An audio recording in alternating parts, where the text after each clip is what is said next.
Jovens da região noroeste de Belo Horizonte terão a oportunidade de participar de um curta-metragem que vai apresentar o cotidiano do residencial São José. E agora nós recebemos a produtora cultural Dalila Pires e a diretora Mônica Veiga, que vai contar um pouco sobre esse projeto. Bom dia, meninas! Bom dia! Dalila e Mônica. Bom dia, tudo bom? Uma alegria tê-las aqui, viu? Eu que agradeço essa oportunidade de estar podendo falar um pouco sobre a nossa proposta. Muito bacana. isso aí. Aproveitando dessa proposta, né, gente? Por que vocês e a equipe de vocês escolheram o Residencial São José? Em primeiro lugar, eu nasci e cresci no bairro Jardim São José, não dentro da vila, mas lateral a ela. Estudei na escola que fazia muro com a Vila São José, então, assim, todos os meus colegas praticamente eram dali de dentro. Então, assim, eu já cresci dentro daquela realidade. Vivi no bairro São José até os 16 anos. 15 anos depois, mais ou menos, eu voltei para Belo Horizonte depois de ter saído. E aí eu fui exatamente para o São José. E contando para ela, que já era mais do cinema, sobre a realidade dos predinhos, a minha realidade enquanto criança ali, ela começou a se interessar. E daí a gente foi desenvolvendo as ideias dentro do que já é o nosso trabalho de audiovisual e por que não contar a história dessas pessoas a partir do ponto de vista delas. De lá de dentro, Exato. né? E falando disso, 3 jovens já estão sendo preparados para poder participar, né? Como que está sendo essa preparação? Aconteceu do seguinte, a gente, quando teve essa ideia de criar este filme, eu tenho muito uma cabeça mais assim, de roteirizar, montar histórias, mas é muito diferente eu contar a história de um lugar que eu nunca morei do que eu chamar pessoas que moram lá para participar ativamente. Então, isso foi o pontapé inicial que a gente teve de falar, olha, a gente quer contar a história desse local, que é uma região periférica de Belo Horizonte e que, de certa forma, é uma região até então pouco abordada, né? Só fazendo um complemento com a pergunta, com a resposta que ela te deu anteriormente, a gente ouve aqui em BH falar muito de aglomerado da Serra, Conjunto Morro Taquari, das Morro das Pedras. Pedras. E aí, essa regional aqui, né, noroeste, a gente tem alguns bairros periféricos, algumas vilas com uma população significativa, mas que também tem histórias, tem pessoas talentosas, mas que acabam passando ali despercebida por alguma razão. Verdade. E talvez tenha relação com quem são as pessoas que estão ao entorno e que estão ali dispostas a levantar essa bandeira.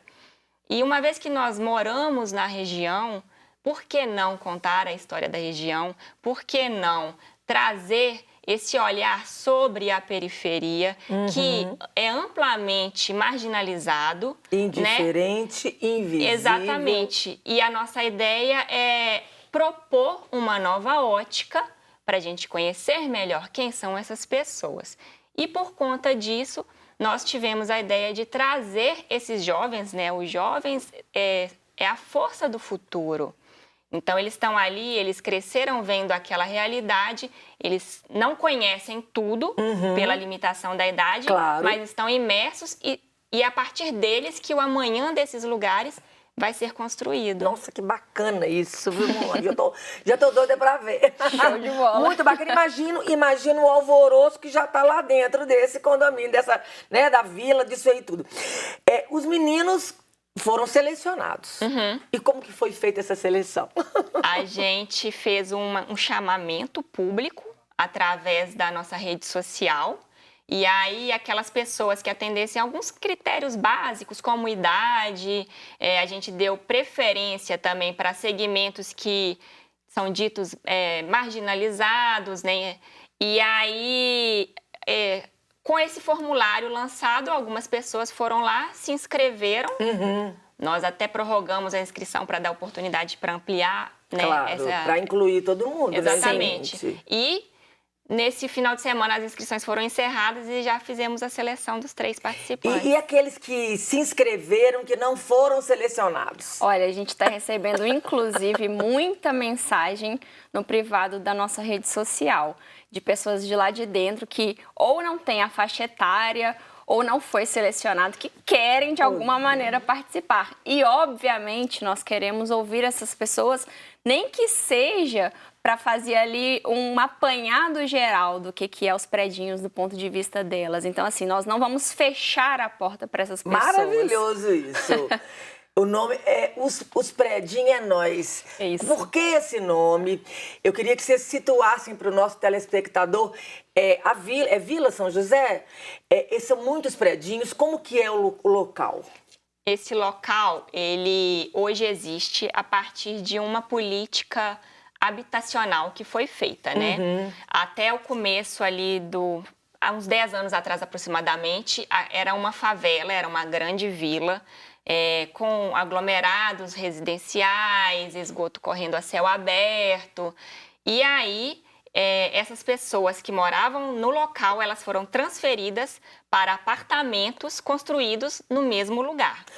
Tiraram as pessoas, destruíram tudo e construíram. Exatamente. Isso. Houve uma revitalização urbanística, Bacana, com praça, dignidade. Centro de saúde. E hoje, lá aproximadamente moram 9.000 pessoas. São cerca de 1.500 apartamentos que abrigam essas famílias que moravam na cidade, né, gente? Tem favela. cidade, praticamente. Uma cidade pequenininha, é uma exatamente. cidade. E aí esse nome, né? O nome. Os predinhos é nós, né? Os Predinhos é Nós. Vem de uma gíria, né? BH é nós. E aí a gente... Minha época era Nós na Fita. É nós Fita na não existe fita. mais. Exatamente. Aí a gente fez essa junção, né, Mônica? De BH é nós, uns predinhos, como ele é carinhosamente, aquele espaço é carinhosamente conhecido. Como O os pessoal predinhos? dos predinhos. Dos predinhos. Então, os predinhos é nós. Exatamente. É uma gíria, BH é nós, é uma gíria da periferia de BH. Se andar pela rua é fácil, se entrar dentro Camisa, do ônibus é eu já fácil vi pessoas ouvir. com camisa. E aí a gente juntou com os predinhos, porque todo mundo é dos predinhos, os predinhos. E esse projeto ele é realizado com a lei de incentivo.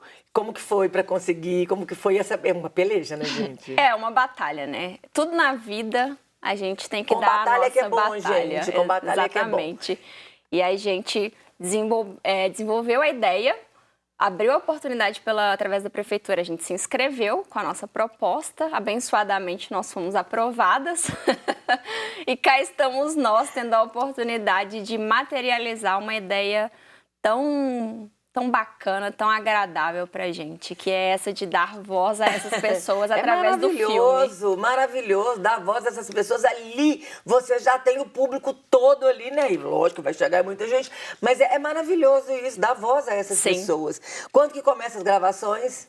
A previsão para gravação é aproximadamente no mês de julho. A gente está nessa etapa de treinar esses jovens. A gente vai começar, nós vamos ofertar para eles um treinamento gratuito para que eles se inteirem sobre como é fazer cinema, né? Porque os 3 selecionados não têm familiaridade com câmera, com essas Exatamente. coisas. E aí a gente começa a formatar o roteiro, amarrar tudinho, para que no meio do ano, em julho, agosto, a gente já grave. E estamos na expectativa de que até o final do ano o filme fique pronto, sendo que os moradores lá vão ter uma exibição de pré-estreia dedicada. Exato. Um documentário curta, quantos minutos mais ou menos? 10? Esse nosso tem a previsão de ter 25 minutos de duração. 25 minutos, que belezura! Então já tem o roteiro pronto, Temos a praticamente. ideia. E aí, a partir dessa união com esses 3 jovens, a ideia vai sendo lapidada. Vai sendo lapidada. Exato. Quando se fala-se em documentário, as pessoas acham que é sempre uma pessoa falando e a câmera parada filmando. A intenção é essa? Não. Assim, o documentário ele tem uma multiplicidade de formas de ser trabalhado, né? E a gente, especificamente para este trabalho, inclusive quando eu criei o argumento, eu meio que busquei inspiração numa escola documental chamada Cinema Verdade, que nasceu na França há 60 anos atrás, que é uma coisa que parece bastante com o jornalismo. Eu já tô até vendo esse documentário preto e branco. Só que esse é ser colorido.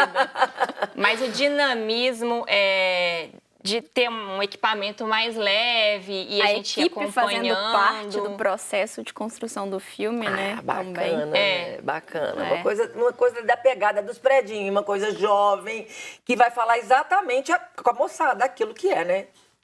Vamos Sem seguir o fluxo. esconder nada, é o que eles trouxerem pra gente. Maravilhoso, gente. De tudo que nós falamos aqui, tem alguma coisa que vocês gostariam de falar que a gente não tenha falado? Eu convido a sociedade de um modo geral. Convida ali, ó. Convido você, sociedade, de uma forma geral, a reolhar para as pessoas ao seu entorno, porque nem tudo são flores, mas nem tudo são espinhos. Então a gente precisa olhar com os corações, sabe? Para as pessoas que estão ao nosso redor e encontrar aquilo que é de belo, porque se não for assim, a tendência é só as coisas piorarem, sabe? É verdade. Ô, Dalila, e o espinho também nos ajuda, nos Ajuda, treina, nos força, ajuda. né? Engrossa a casca pra gente ter mais Exatamente. força pra seguir, né? Exatamente. É importante. Imagina uma vida só de flor, que chatice. Ia né? ser entediante. Sem um espinho pra poder reclamar. Mas reclamar de quê, gente? Dá do cheiro da flor. Então, tudo é importante mesmo. A gente precisa ter um olhar, até para os espinhos, um olhar com alegria, com leveza, que aí sim, aí a gente consegue. Bacana demais. Sim. Muito bacana o projeto de vocês. Parabéns. Obrigada. Que Deus abençoe Obrigada. muito vocês. Gratidão. Muito sucesso. E quando lançar, avisa pra Ana e volta aqui pra gente poder Pode passar deixar. um pedacinho. Combinado. Tá bom? Gratidão imensa. Muito obrigada a presença das duas. Conversei com Mônica Veiga e Dalila Pires, a coordenadora e a diretora do projeto. Entra lá no Instagram, segue as meninas, @ospredim é nóis. Mas não tem acento, então os predinhos é nóis, tá? Segue lá, curte, compartilha, manda dúvida, sugestão, tudo que vocês quiserem. Importante é a gente seguir. E muito obrigada. Gratidão.